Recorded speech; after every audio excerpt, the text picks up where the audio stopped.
welcome back to Heartland Farm. Yes, we told you we'll be bringing more videos on lessons on how to handle a poultry farm, and we are here again to teach you on brooding in a poultry farm. So brooding is the process of taking care of the small one, the chicks, the powlets, the guinea cats before they grow. That is brooding. So we still have Madam Patricia here to help us understand what is brooding, how to take care of the birds in the brooding process, what to do and what not to do in our poultry farms. Let's welcome her.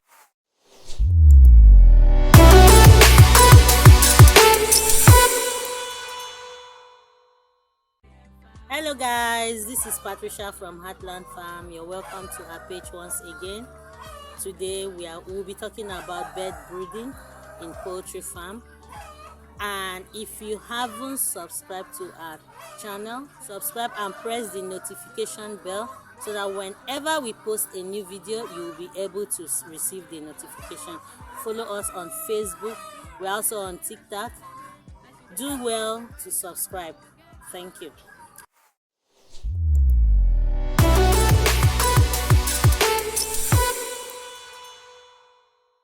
Bird brooding in poultry farm. What is brooding? Brooding refers to a period immediately after hatch where proper care and attention must be given to the birds to ensure their health and survival. Let's go to the best brooding practices for all poultry farm. Number 1, preparations. Under preparations, what do we have under preparation? We have cleanliness, beddings and temperatures. But let's talk about cleanliness first. What am I trying to say in this place? You have to disinfect the environment. You don't just pick up birds from the hatchery and take them to a dirty environment. You will either incur loss because there will be infections of birds. So under cleanliness, you have to disinfect the environment. We have disinfectants that can be used to disinfect an environment for brooding that are not harmful to the birds itself. Under beddings, we have to prepare a very good and dry place for them. You don't take the birds into a wet environment, but you have to put them in a dry place. What are we talking about? The dryness. You use dry products like the sawdust, you use the wood shavings or the straws. Elaborating more on the beddings, you have to use a very clean environment. When we say clean environment, your wood shavings should be clean and dry, your sawdust should be clean and dry, or the straws. Those are the things that you can put in the environment where you can use for the brooding of your birds. Then temperature control. We talk about temperature control. Ensure proper heating. You have heat lamps. You have to use heat lamps because without that, there are certain birds that needs more heat than some. So that is where the temperature control comes in, because you have to monitor all of them at every given point. That is why we said brooding time is the most difficult time in the poultry farming, because that is the time you ensure that they get quality time and quality attention for them to be properly taken care of. Then number 2, temperature. Start a temperature of 95 degrees Fahrenheit or 35 degrees Celsius at chick level for the first week of hatching by making sure that every week you are adjusting the temperature. Temperatures are being adjusted for each bird weekly. You don't just keep them in the same temperature that they were in the first week. So every week you ensure that they have different temperature level, because in temperature, if the temperature is too high for them at a certain point of time, it can cause heat stroke for them. So that is why you monitor the temperature for them at every given point in time. Then spacing. Number 3, spacing. When we talk about spacing, we talk about providing enough space to avoid overcrowding. You try in as much as possible to put them in a space of 1 square feet per chick initially, because when it is overcrowded it can lead to stampeding. And what are we talking about? When there is stampeding in the crowded area, most birds will be killed. We can lose them. Then number 4, feeding. So use high quality feed at the initial time with appropriate nutrients in them. You don't just give them any kind of feed. That is why we have different kinds of feed for different stages of birds. When you use quality feeds for quality birds, what you get at the point of production is quality birds for sales or for meat, or you get quality birds for egg productions. Number 5 is lighting. House the lights 24 hours light for the first 48 hours. Then we start reducing them. You reduce them gradually to provide a natural day and night cycle. It's just like humans. When you give birth to your babies, initially you don't just expose them to lights. That is how poultry chicks are. Day-old chicks are. You don't just wake up and introduce them to day and night. You allow them to gradually get used to it. That is why you try as much as possible to reduce their lighting. You monitor their lighting. You try to reduce it from time to time gradually, because with that they would start getting used to the environment. You don't just expose them. They get to a certain stage in their life that you now expose them to natural brooding pattern, which is the day and the night.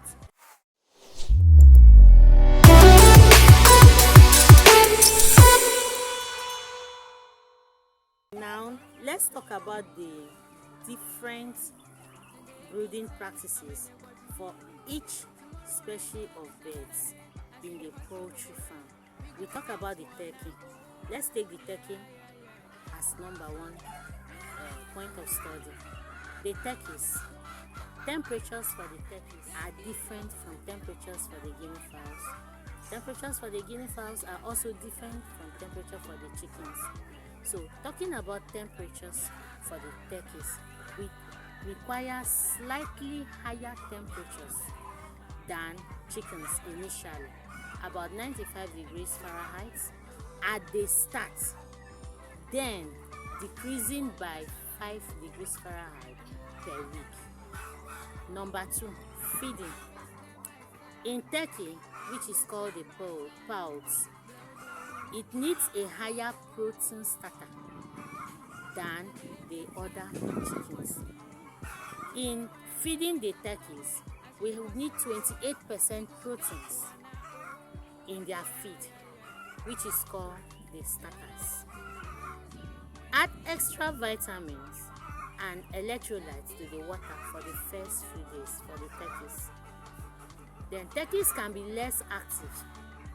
Ensure they find food and water. Monitor closely for signs of chilling or overeating. So talking about the turkey behavior, turkeys have special behavior when they are still in their poult level. They are less active, and you ensure that they find food and water. Then you look out, you monitor closely for chilling and overheating, because turkeys are, or even naturally, if you watch turkeys during their adulthood, you find out that they are less active. They are always walking in groups. Most times you look at them, you feel they are sick, but they are not sick, or they are infected. They are not infected. So when they are still young, in that first 1 week or 2 weeks of brooding them, those are the behaviors you look out for, because you monitor that they have essential quality food, enough for them, and water. And then you watch out for their signs of chilling. You monitor their chilling, and then you also monitor their temperature. While we talk about them closely, while monitoring them closely, you will find out if they have any issues, then it can be resolved. We can now move on to the guinea fowls. Guinea fowls are special birds. In fact, I love talking about guinea fowls at every time. The day-old guinea fowls are called guinea cats, and then they have the same, they have almost the same similarities with the turkeys, but it varies. Talking about their temperature, number one, temperature in guinea fowls, in guinea cats, because we are talking mostly about brooding. So in guinea cats, their temperature is exactly the same temperature level with the powlets, which is the turkeys.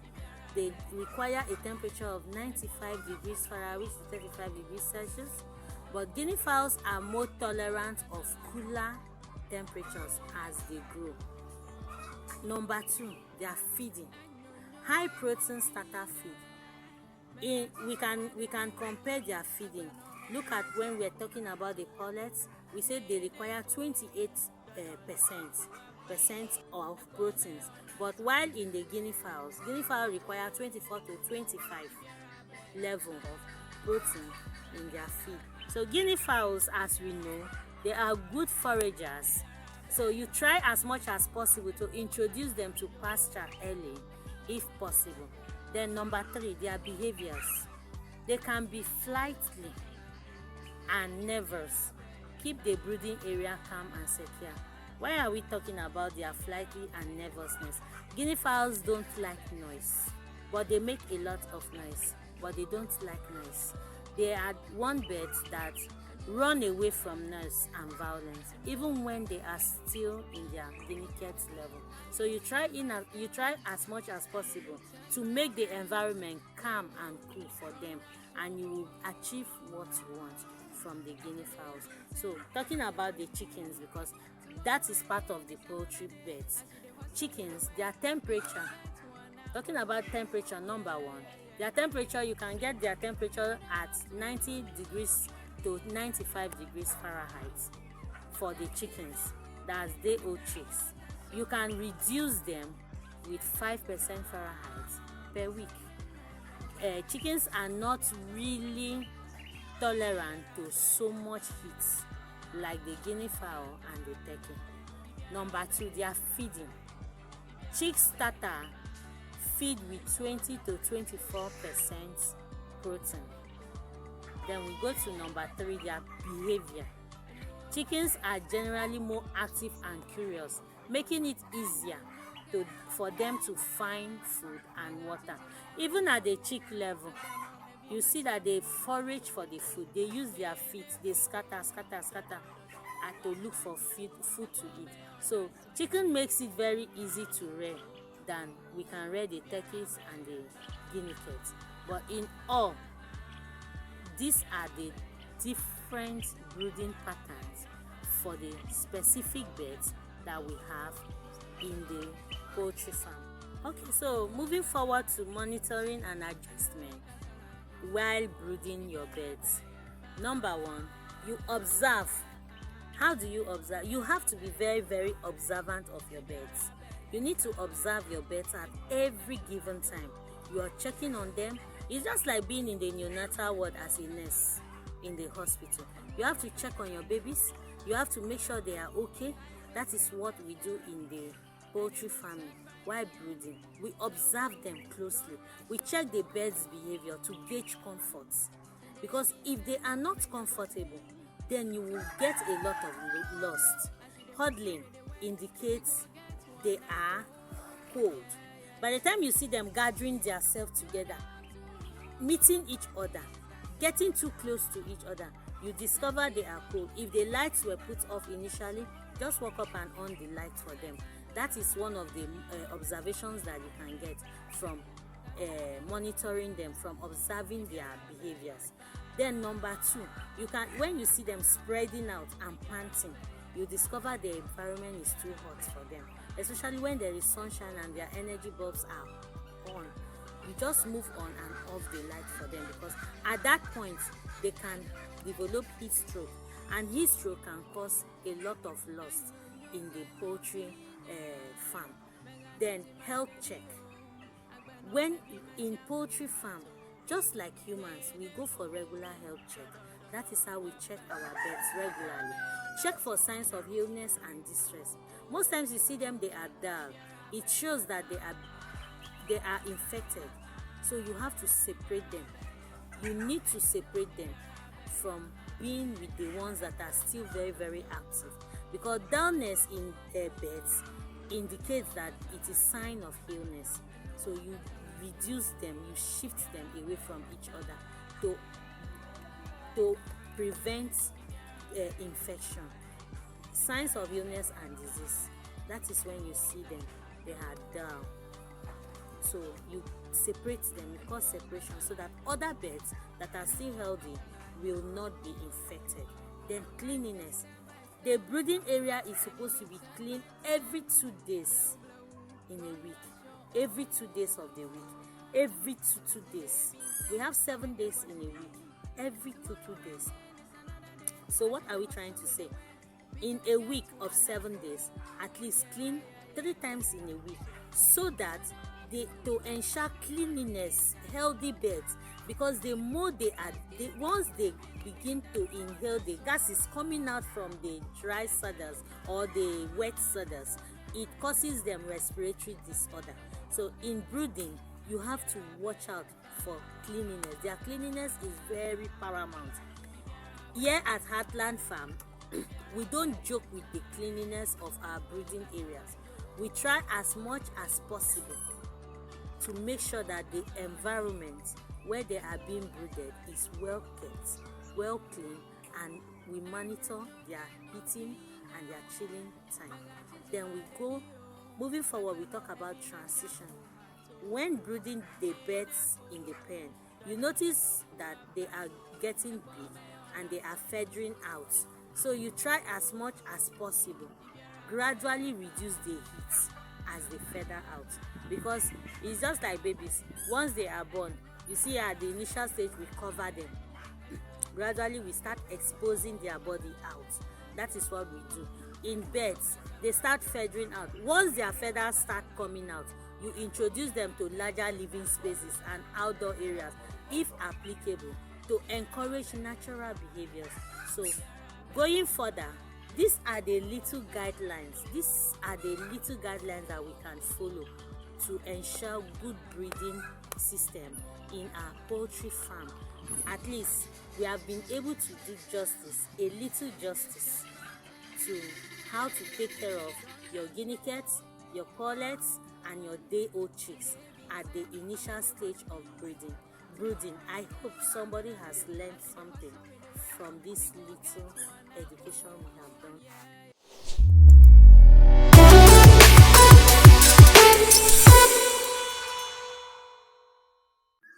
Wow guys, that was a very wonderful presentation from our Madam Patricia, our educationist here at Heartland Farm. So I hope you learned a lot, because I learned a lot. From today, you know how to brood birds, you know what to do and what not to do when you are brooding your birds, so that you will not incur so much loss of birds. I told you we have great educationists in this farm. That is why we do everything perfectly in this farm. I hope I'll see you on our next video, because our next video is going to be a very great knowledge on why you should not, I repeat, why you should not brood different breeds at the same place. And then if you don't have space and you want to brood them at the same place, what do? Watch out for the next video. Catch you later. Make sure you subscribe to our YouTube channel. Follow us on all social media platforms as Heartland Farm everywhere. See you. We love you.